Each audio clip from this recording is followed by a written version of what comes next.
15 vjetë më parë, këtu në këtë godin ishte barikaduar një hordhije armatosur për zjerje e trupës së rregull të Gardës Republikës dhe qetës paramilitarëve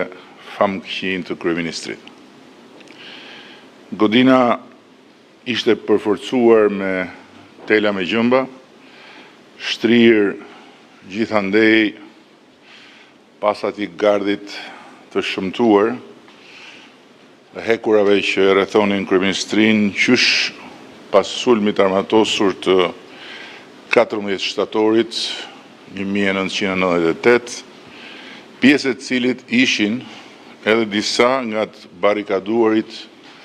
brenda kryeministrisë në 20 janar 2011. Njeriu i futur nga populli në zyrën e kryeministrit për të udhëhequr Shqipërinë kishte lëshuar kushtrimin e një përgjigjeje me plumb ballit ndaj protestës së opozitës së bashkuar të kohës. Kujtoj se kur së bashku me Pandeli Majkon dhe disa shok tjerë po kalonim urën e bulevardit për të ardhur këtu për para godinës, një autoblind u shfaq në horizont dhe një val gazi lotësjellës u lëshua mbi kokat e njerëzve, pa nisur akoma protesta,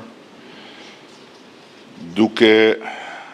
na zbrapsur nga parkurinia. Dhe rëmuja e provokuar nga mësymje qorre e policisë mbi protestuesit që po mblidheshin e ktheu protestën në një lëmsh kaotik mes protestuesve dhe forcave të rendit, duke na detyruar pastaj që të ktheheshim në selinë e partisë. Protesta doli jashtë kontrollit, po përtej reagimit të turmës ndaj policisë dhe ca vatrave zjarrit të ndezura në atë revolte sipër në Kazan, në ndonjë makinë apo mbi faqet e piramidës, për asnjë çast protestuesit nuk tentuan të kapërcejnë gardin e godinës kryeministrisë. Përveç një veture e cila u filmua duke hyrë në portën anësore të hekurit, hapur çuditshëm nga brenda si një ftesë në një kurth, askush nga protestuesit nuk bëri asnjë përqapje për ta shkelur perimetrin e ashtu quajtur të sigurisë dhe synuar futjen në godinë. Asnjë dëshmitar në vend dhe më pas asnjë material filmik i ngjarjes nuk nxori askund në pa praninë e asnjë arme të vetme në radhët e protestuesve. Ndërkohë mira fishek luftarak u shkrehen ajër nga forcat e sigurisë për të frenuar një turm e cila u godit dhe u përfshi në konflikt fizik me to vetëm si pasojë e përpjekjes këtyre të fundit për ta shpërndar protestën ende pa u mbledhur gjithë masa e jashtëzakonshme e protestuesve. Por gjithsesi, gjithçka u zhvillua jashtë rrezës së çdo rreziku të imagjinueshëm për këtë godinë dhe lëre pastaj për VIP-in e vetmujuar brenda saj me hordhinë e vet dhe me gjithë karafilin e tij ambulant lart në Tarac. Dhe pikërisht kur pas disa orësh turma e zvogëluar ndjeshëm në bulevard nisi të shpërndaj krejt paqësisht, tyta dhe pushve u ulën drejt trupave të protestuesve dhe morën 4 jetë pafajshme, duke plagosur edhe disa protestues të tjerë, pasojë fatale e mendjes kriminale, e cila me gjas nuk deshi ta humbte rastin pa ju treguar kundërshtarëve politik dhe krejt shqiptarëve se të vriste me të vërtet. Drejqe e di çfarë i tha dhe çfarë u tha mendja atij që e urdhëroi dhe atyre që e kryen atë krim shtetëror të pashëmbullt për Europën demokratike, duke përvoluar shpirtin e prindërve, bashkëshorteve, fëmijëve, motrave e vëllezërve të 4 burrave të rinj që nuk u kthyen më në shtëpi. Por vetëm Zoti e di se me çfarë guri në zemër unë vi për në këtë godin kur del drita e ditës së 21 janarit. Është një gur që bëhet gjithnjë e më i madh dhe që më tregon përmes një sekëldije të madhe se sa më i madh bëhet në çdo 21 janar zhgënjimi juaj të dashur familjar të 4 dëshmorëve, hidërimi juaj, pengu juaj për mosardhjen e drejtësisë. 15 vjet pa drejtësi për 20 janarin janë 15 vjetët e një padrejtësie të madhe, jo thjesht për disa, por mbi Shqipërinë dhe mbi popullin shqiptar. Ndërsa për ju familjarët e dëshmorëve të 21 janarit, 15 vjetët e këtij boshllëku të pangushëllueshëm janë sa një jetë e tërë e jetuar në ankth, dëshpërim dhe poshtërim. Atyre ndër ju që ishin gjyshër, u ka ardhur koha për t'u bërë stërgjyshër. Atyre që ishin fëmijë, u ka ardhur koha për t'u bërë prindër. Ndërsa atyre 4 pjesëve të shpirtit tuaj, cilave u janë tretur trupat nën dhe, nuk u ka ardhur koha ende të prehen qetë. Sepse as përmbysja e sistemit vjetër drejtësisë, as pavarësimi i pushtetit gjyqësor, dhe as rënja e kultit të pandëshkueshmërisë së individëve të veshur me pushtet politik nuk kanë mjaftuar gjermësot për ta zhdukur hijen e padrejtësisë mbi 21 janarin. Nuk ka mjaftuar as vendimi rënqethës i gjykatës së drejtat njeriut në Strasburg më shumë se sa 2 vjet më parë, që prokurorët special të kësaj republike t'ja kishin kërkuar deri tani gjykatës speciale drejtësinë për 4 vrasjet shtetërore të 21 janarit, ndërkohë që në emër të drejtësisë dhe vetëm të drejtësisë së barabartë për të gjithë dhe të barazisë së secilit përpara ligjit, prej plot 6 vjetësh, ne u bëjmë atyre veç duvara dhe hosanara dhe u paguajmë rroga ku e ku më të larta se sa vetes dhe vetë presidentit Republikës, pa llogaritur justifikimin me durim dhe në heshtje nga ana jonë të gabimeve të tyre nga njëherë te shqetësuese, si gabimet rritjes së një institucioni të ri dhe jetik për shtetin e së drejtës. Por halli është se sa herë vjen kjo ditë kujtimesh tragjike për ju, familjarët e 4 dëshmorëve të 21 janarit dhe për ne, miqt dhe dashamirët tuaj, vijnë mbi kurrizin ton edhe guret e mlefit dhe të mërzisë së shumë kujt në këtë vend që me plot drejt ndjehet i tradhtuar në pritjen e vet pafundme për drejtësi, ndjehet i përdorur në besimin e vet tek drejtësia e re dhe ndjehet i përbuzur në nevojën e vet që drejtësia për 21 janarin të vihet në vend. Unë i mirëkuptoj plotësisht dhe nuk e pretendoj mirëkuptimin reciprok prej atyre që ç'nuk komentojnë dhe akuzojnë me gishtin e ngritur në drejtimin ton dhe drejtimin tim posaçërisht kur vjen fjala për pandëshkueshmërinë që mban peng 21 janarin. Por u them se unë ndjehem po njësoj i zbrazët në shpirt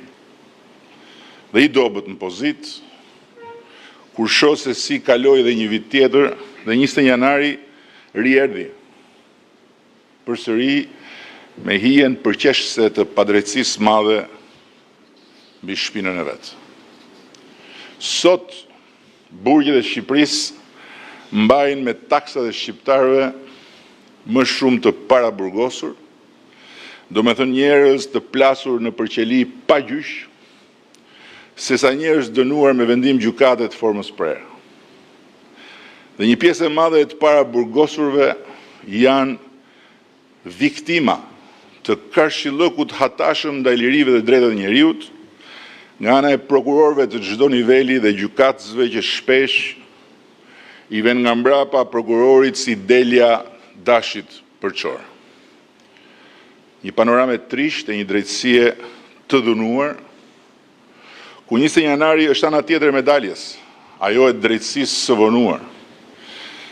Me përgjegjësit kryesor të tragjedisë që mezi u thirrën për t'u pyetur për herë të parë muajt e fundit, pas thuajse 15 vjetësh se 15 vjet bëhen sot. Unë e kam ditur dhe e kam thënë, është në shumë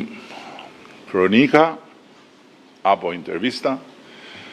që në kryet herës se 21 janari si një krim shtetëror hyn tek ajo kategori krimesh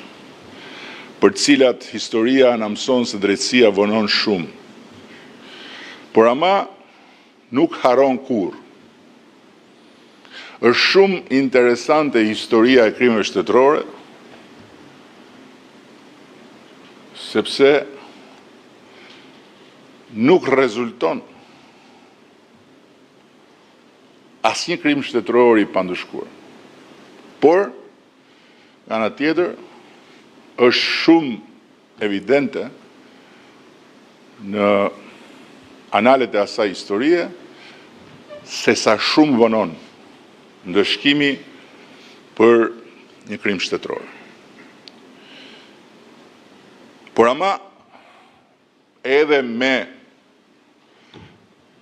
orvatjen për të gjetur ngushëllim tek historia e botës demokratike ndaj krimeve shtetërore, nuk e kam menduar, them të vërtetën, që reforma në drejtësi, për cilën 21 janari si nevojë prioritare e jona për drejtësi, ka qenë njëri prej burimeve të energjisë dhe të vendosmërisë son për ta çuar përpara të reformë. Dhe pastaj strukturat e reja speciale, krejtësisht të pavarura që u krijuan në kuadrin e reformës drejtësi, nuk do të ngrinin, e pa imagjinueshme për mua, asnjë akuzë të vërtet për 21 janarin, as pas 15 vjetësh nga vrasjet mizore në bulevardin kryesor të Shqipërisë. Fatkeqësisht, për vite me radhë, edhe vetë SPAK-u bëri sikur kjo çështje nuk ekziston. Pavarësisht se bëhet fjalë për krye çështjen mes çështjeve të lidhura me abuzimet dhe pushtetit politik në Shqipëri, të cilat SPAK-u merret drejt për drejt. Ndërkohë që kur i është dashur, ka hetuar dhe ka ngritur akuza pa humbur asnjë vit për çështje të hapura edhe me një letër anonime, apo ka konsumuar kohë dhe energji me vite, duke mbajtur peng punë me interes shtetëror dhe punonjës shtetit, me çështje të cilat janë aq të sforcuara sa mund të shkruen romane satirike, jo vendime gjyqësore të formës prerë. Fajësie. Ishte i paepuri Mark Nika, ungji i të ndjerit Alex Nika, që e qoj kryeçështjen e 20 janarit deri në Strasburg dhe e riktheu kësisoj gurin mbi varrin ku drejtësia e kishte kyçur 20 janarin pas një farse të shëmtuar kriminale si ai gjyqi që me demek u bë lidhur me vrasjet. Vetëm ashtu dhe vetëm fal këmbguljes së familjeve të viktimave përmes Markut, dosja e krimit më të egër të historisë demokracisë shqiptare u rivendos me detyrim përcaktim në tryezën e Spakut, ku Marku dorëzoi dhe një material autentik, zërash të regjistruar në vendngjarje nga kanalet e komunikimit të forcave të sigurisë, të cilin prej vitesh e mbante fshehur nga mosbesimi total ndaj institucioneve të drejtësisë dhe natyrisht nga ndroja se mos ai material humte në thonjza, siç në thonjza janë humbur plot gjurmë. Po ndërkohë 20 janari ka një specifik. Ndërkohë që gjurmë të shumta janë humbur, ujku është krejtësisht i dukshëm në sytë të gjithëve. Gjykata e Strasburgut i nënvizoi shumë qartë si shkelje të konventës europiane, qoftë përdorimin e pajustifikuar të forcës vdekjeprurse, qoftë mungesën e bazës legjitime për të mbrojtur zyrën e kryeministit me forcë vdekjeprurse, duke kërkuar nga autoritetet të zbardhin ngjarjen. Në rrjedhën e vendimit të Strasburgut, gjykata e lartë ka formuluar një ndër dokumentet më të plot, më të pa kontestueshëm, profesionalisht dhe moralisht, dhe ka vënë faktikisht në lëvizje hetimet që kanë rinisur. Ndërkohë që shpresa vdes e fundit,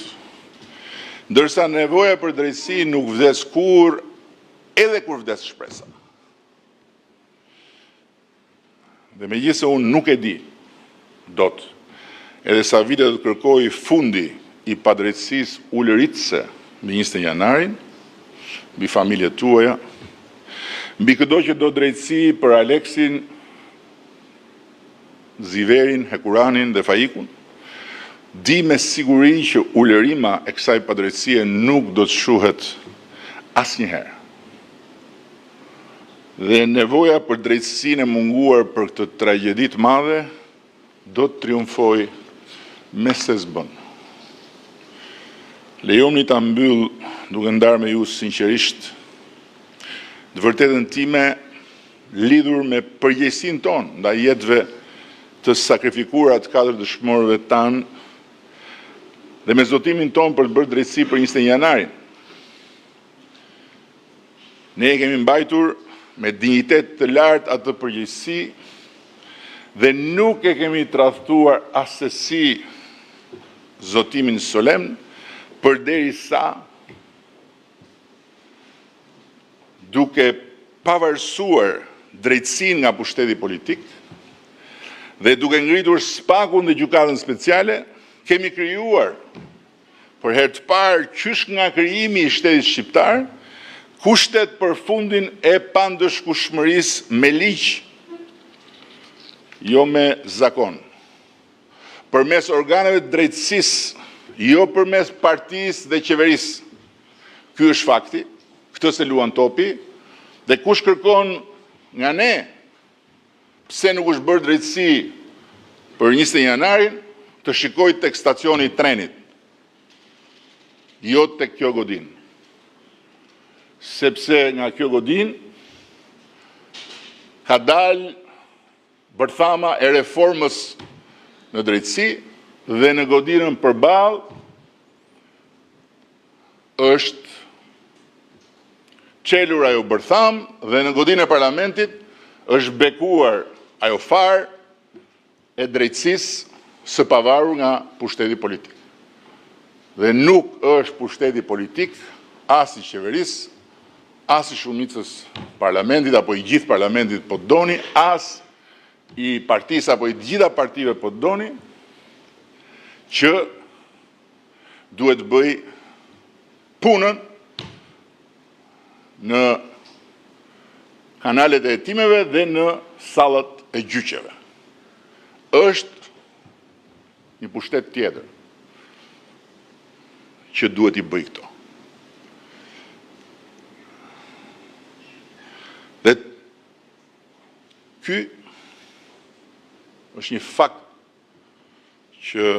se luan topi, ashtu si kundër topi nuk luan edhe një fakt tjetër, që deri kur drejtësia e re nuk do ketë bërë gjyqin e vërtet të 20 janarit, ajo do të jetë një drejtësi gjithmonë e më e vjetër. Por drejtësinë për vetë 20 janarin, asnjë vjetërsirë e vjetër apo e re, nuk do të mund ta mohoj dot pafundësisht. Ne këtu do jemi dhe këtu do ta mirëpresim vendosjen e këtij guri themeli, sepse 20 janari si çështje e hapur është grop e hapur në themelet e drejtësisë së re. Është një grop e hapur që vë në dyshim të fortë moralin e drejtësisë re. Ashtu si kundër, drejtësia për 20 janarin është themel moral për drejtësinë e re dhe për shtetin shqiptar të së drejtës. Të tjerat, përpara 20 janarit, siç e tha Marku kur po pinim kafen së bashku dhe po e shtoj në fund fjalimit, janë si hetimet dhe gjyqi i kafeve të Nexhmijes. Shumë faleminderit.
Kaç.